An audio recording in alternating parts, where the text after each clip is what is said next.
suratu lam yakun simore nde ko noon ndi wiyete makkiyatun ko makka ne jeppi won wiiɓe ko madina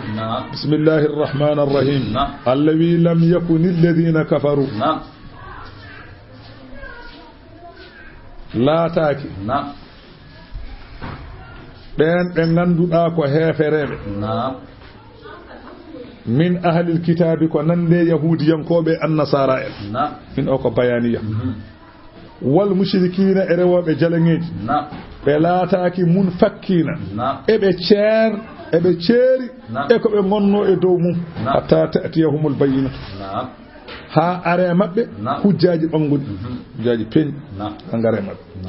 keɓe gonno e dow mum eywa oɓe ceerani hen so wonande hujjaji ɓanguɗi ngare maɓɓe holɗin nelaɗo Allah sallllahu alayhi wa sallam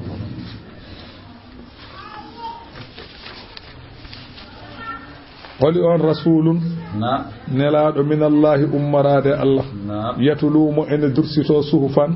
kayitaji muɗa haratan laɓɓinaɗi e penale fiha ene majji kutubun ñawoje bindaɗe qayyimatun ɗe ganduɗa ko pocciɗi wa ma tafarraqa alladhina seyatano ɓen utul kitaba rokkanoɓe deftere ɓe ceerano e gomɗinde nelaɗo Allah illa min ba'di so wona caggal ma ja'atuhumul bayyinatu ɗe are mabɓe hujjaji ɓanguɗi eɓe jamno diine so wonande nelaɗo Allah ari ɓe celi sabu hasidako wa ma umiru ɓe jamiraka to deftere mabɓe tawrete e linjina illa li yabudullaha so wona yeɓe dew Allah mukhlisina lahu eɓe laɓɓinani Allah addina dewal hunafa'a eɓe pooci e diine Ibrahima e kala e diine nelaɗo Allah sallllahu alih w sallam wa yuqimu salata ɓe ñiiɓa e julde wa yutu zakara ɓe totta asakal wa zalika ñiibde julde totta asakal dinul qayyimati woni diine mo ganduɗa pocciɗo inna alladhina kafaru so tawi ko ɓen yedduɓe min ahlil kitabi e heefereɓe yahudiyankoɓe annasara en wol mushrikina e rewoɓe jalaŋeji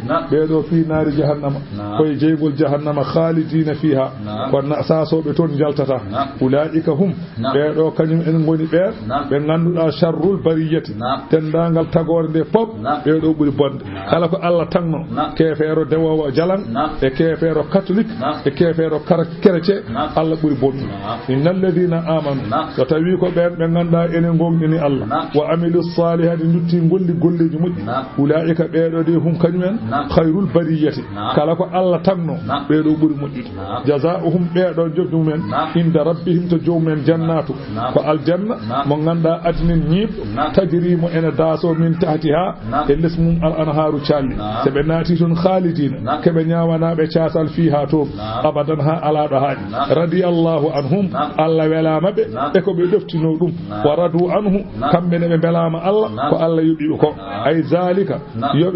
Allah welede ɗum wele Allah ɗum ɗon liman khashiya rabbahu wodani ko kulɗo jomum ɗum noon sa huuli Allah a woppi goofi beele Allah welema beele ɗan bindol boɗewol bindagol sabune ko ɗo ñoƴƴata sa ñoƴƴi e gayni hankanti a naati ko joli fo keɓa jeeɓa no belɗoɗa jeeɓa ɗo belɗoɗa tawa alda hay caɗele goote